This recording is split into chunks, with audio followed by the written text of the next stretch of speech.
ముఖ్యంగా ఈరోజు గౌరవనీయురాలు శ్రీమతి సోనియా గాంధీ గారికి పుట్టినరోజు శుభాకాంక్షలు మరియు భారతీయ జనతా పార్టీ నుంచి కూడా సోనియా గాంధీ గారికి జన్మదిన శుభాకాంక్షలు అధ్యక్ష.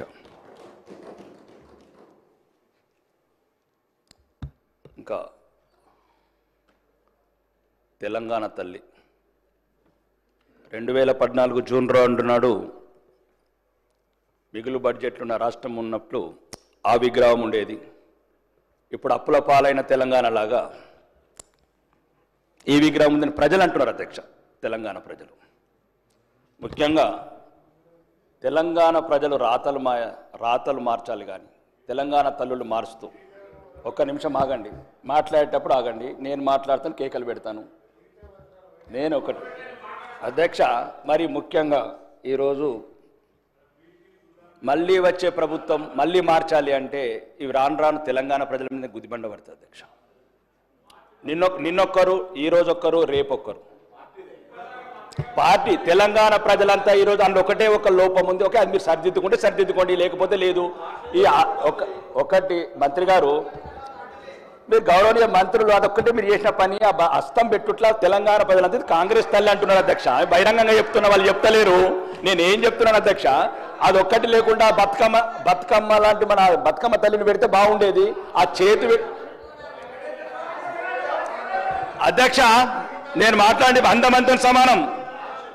ఒకటి ఓకే వాళ్ళ విషయం అధ్యక్ష. రెండోది ఇక ఇప్పుడు ఈ కార్డు, ఒక్క నిమిషం, ఈ కార్డు శాసనసభనిచ్చిందా లేదా సార్ అధ్యక్ష? నాకు నేను శాసనసభ్యున్నా కానా? తెలంగాణ శాసనసభల 6 ప్రజలు ఎన్నుకున్న ప్రజాప్రతినిధినా కానా? ఒకటి ప్రోటోకాల్ అధ్యక్ష. ఇదే లేనప్పుడు మాట్లాడటం ఎందుకు? శాసనసభ్యులమే కానప్పుడు మాట్లాడటం ఎందుకు? గౌరవనీయులు మీరందరంటే గౌరవం, మీరంటారంటే అభిమానం, మీరంటారంటే అభిమానం, కానీ మీరు కూడా అభిమానం చూపించాలి కదా అధ్యక్ష. ఇప్పుడు మీరంటే గౌరవం అధ్యక్ష, మంత్రులంటే అభిమానం, మంత్రులంటే గౌరవం, సాటి శాసనసభ్యులంటే గౌరవం, కానీ వాళ్ళు మమ్మల్ని గౌరవించకపోతే మేమెట్లా గౌరవించాలి అధ్యక్ష? నేనేమంటున్నాను అధ్యక్ష, ఈ దక్షిణ తెలంగాణ నిధులు దోసుకోపోతున్నారు, అభివృద్ధి లేదు, అధికారం లేదు, అవమానం. ఇంకెందుకు అధ్యక్ష మేము ఇక్కడ ఉండడం? ఏదో మీ ప్రజల జీతాలు తీసుకున్నందుకు అధ్యక్ష. మేము దయచేసి అధ్యక్ష, మీరు కన్న తండ్రి ఈ శాసనసభ, వాళ్ళైతే బయట ప్రభుత్వంలో. ఇగో మా సీతక్క గౌరవనీయ మంత్రి గారు సమాజం అని చెప్పి ఉద్యమంలోకి వెళ్ళొచ్చి ఈరోజు శాసన వ్యవస్థలో మంత్రి అయిన అక్క, మాకు 5 కోట్లు ముంత, కాంగ్రెస్లకు బిందెలు. ఏమక్క సమాజం అన్నావు కదక్క, ఎటువైందక్క? ఒక నిమిషం ఆగండి, నేను ఇది రుజువులతో చెప్తున్నాను అధ్యక్ష. అడుగడుగున అవమానాల పాలు చేస్తున్నారు. అభివృద్ధి లేదు, అధికారం లేదు, ఉల్టా అవమానం. ప్రతి అధికార వ్యవస్థని ప్రలోభ పెడుతున్నారు. ఒక్క నిమిషం, నేనే తప్పు ఒప్పుల గురించి కాదు అధ్యక్ష. గౌరవ శాసనసభ్యులు వారికి ఉన్న ఆవేదన చెప్పడం జరిగింది అధ్యక్ష. నేను మీ ద్వారా కోరుతా ఉన్నాను అధ్యక్ష, డెఫినెట్లీ మీ ఆవేదన ఉంది, కానీ స్పీకర్ గారికి ఈ విధంగా don't attribute, it will be attributing to the respected chair. Please try to, we will constrain ourselves. రెండోది అధ్యక్ష, వారి ఆవేదనకు సంబంధించిన అంశం ప్రతి ఒక్కటి కూడా ఒకరోజు మీరు సమావేశాన్ని పిలువారు అధ్యక్ష. వారికి సంబంధించిన ఏమైనా అంశాలు ఉన్నాయో మేము వస్తాం, తప్పకుండా ఆ ప్రస్తావన తీసుకుంటా. నేను చెప్పాను వెంకటరామరెడ్డి గారు కూడా, మీరు పిలవండి అధ్యక్ష, రేపు ఎల్లుండో, ఎందుకంటే ప్రత్యేకమైన ప్రస్తావన జరుగుతుంది. గౌరవ సభ్యులు, నేను అప్పీల్ చేస్తా ఉన్నా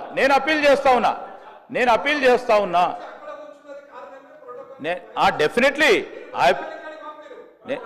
ఇక్కడ కూర్చున్న ప్రోటోకాల్ వయలేషన్ అవుతుంది. హౌస్కు సంబంధించి బెదిరే కార్యక్రమాలు కావు అధ్యక్ష. నేను దయచేసి మీ ద్వారా కోరుతా ఉన్నా, గౌరవ సభ్యులను కోరుతా ఉన్నా, నేను మిమ్మల్ని కోరుతా ఉన్నా. సార్ అధ్యక్ష, మీరు ప్రత్యేకంగా ఆ గౌరవ సభ్యులను పిలవండి అధ్యక్ష.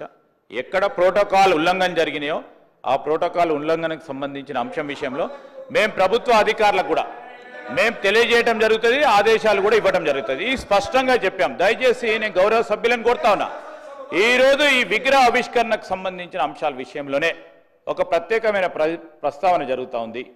దానికి సంబంధించి మీ ఆవేదనకు సంబంధించి కూడా గౌరవ శాసన సభాపతి గారిని మేము కూడా కోరుతా ఉన్నాం.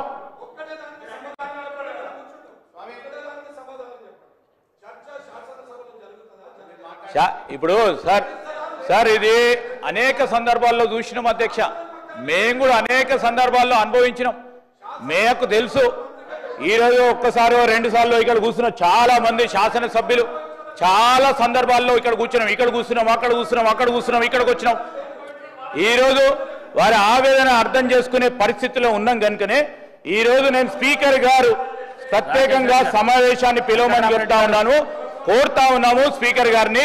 స్పీకర్ గారు మీరు మీ ఛాంబర్లో గౌరవ సభ్యులు ఎక్కడైతే ఎవరికైతే తప్పకుండా ప్రోటోకాల్ ఉల్లంఘన ఎక్కడ జరుగుతూ ఉందో ఆ ఉల్లంఘనకు సంబంధించిన అంశం విషయంలో మీరు ప్రస్తావన చేయండి.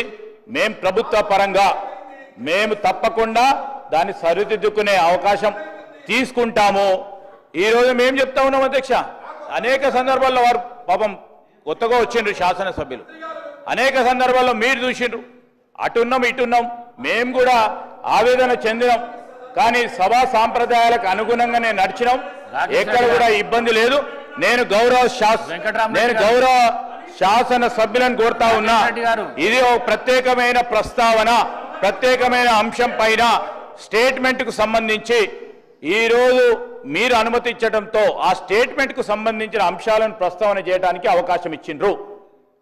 వేరే ఇతర అంశాల విషయంలో మీరు సమయం ఏంది అధ్యక్ష, తప్పకుండా వారికి సంబంధించి వారి ప్రోటోకాల్ వారి ప్రివిలేజెస్ ని కాపాడే ప్రయత్నంలో మీరు ఏ ఆదేశం ఇస్తే ఆ ఆదేశం ప్రభుత్వ పరంగా ముందుకు తీసుకెళ్లడం జరుగుతుంది.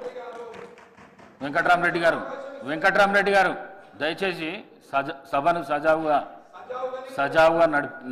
నడిపించవలసిన బాధ్యత మీ అందరి మీద ఉన్నది. నేను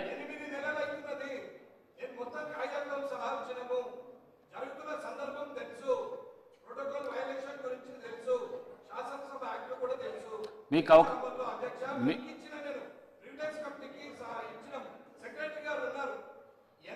ఇప్పుడు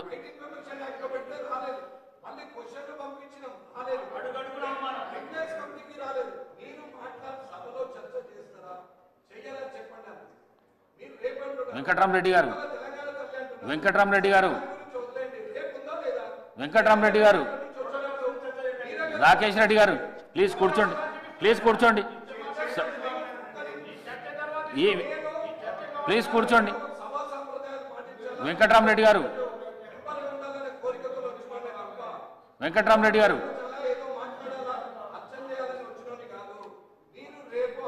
రాకేష్ రెడ్డి గారు కూర్చోండి, రాకేష్ రెడ్డి గారు కూర్చోండి.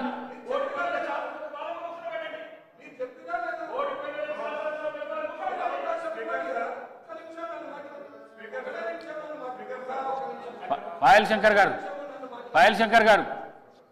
గారు మీరు మాట్లాడండి. అర్థమవుతున్నాం. పాయల్ శంకర్ గారు మాట్లాడండి. మీరు కూర్చోండి, వెంకట్రామరెడ్డి గారు ప్లీజ్. ప్రభుత్వం నుంచి సరి అయిన రీతిలో సమాధానం ఇచ్చి తృప్తిపరచాలి. సభ్యులు అనేక సందర్భాల్లో వెంకట్రామ